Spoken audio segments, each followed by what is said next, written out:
मासूम तमाम गलतियों लग़ज़शों को कभी तभी मौत नहीं आई।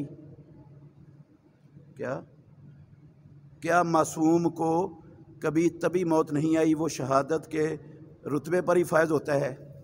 नहीं भाई, ऐसी कोई बात नहीं है। ना ऐसा कोई कुरान में लिखा हुआ है, ना ऐसा कोई हदीस में है। कोई उसूल है ही नहीं इस्लाम का। मासूम सिर्फ अंबिया हैं बस। रब की मखलूक में और कोई मासूम हस्ती नहीं है। अंबिया के अलावा कोई मासूम नहीं कायनात में। अगर कोई नबियों के अलावा किसी को मासूम समझता है, वो उसका मुसलमानों से, इस्लाम से जो है ना, वो इस्लाम के अकीदे से कोई ताल्लुक़ नहीं।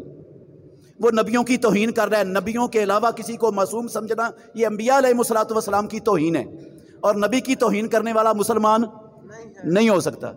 तो नबियों के अलावा कोई मासूम है ही नहीं।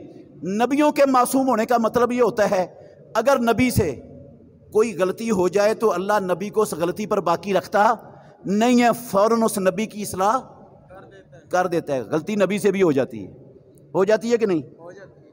क्यों जी, हो जाती है कि नहीं? हो जाती है। आदम अलैहिस्सलातु वस्सलाम से हुई कि नहीं? हुई। यूनुस अलैहिस्सलातु वस्सलाम से हुई कि नहीं? हुई। मूसा अलैहिस्सलातु वस्सलाम से हुई कि नहीं? हुई। उन्होंने कहा था मुझसे बड़ा आलिम नहीं है, कोई नहीं है। हालांकि उनको ये कहना नहीं चाहिए था, ये कहना चाहिए था अल्लाह को पता है। अच्छा, मुहम्मदुर रसूलुल्लाह सल्लल्लाहु अलैहि वसल्लम से हुई कि नहीं? हाँ, कब? आपने कहा आज के बाद शहद नहीं पीऊंगा, अल्लाह ने फ़ौरन कह दिया खबरदार है मोहम्मद, आप कौन होते हैं शहद को हराम करने वाले? अपनी कसम तोड़ो, कफारा दो और खाओ शहद। गलतियां हो सकती हैं सबसे, लेकिन अल्लाह नबी की फ़ौरन इस्लाह कर देता है। नबी को उस गलती पर बाकी नहीं रखा जाता। ये होता है मासूम का मतलब। बाकी किसी शख्स के गलती के बाद उसकी इस्लाह करने का अल्लाह ने कोई नहीं जिम्मा लिया हुआ।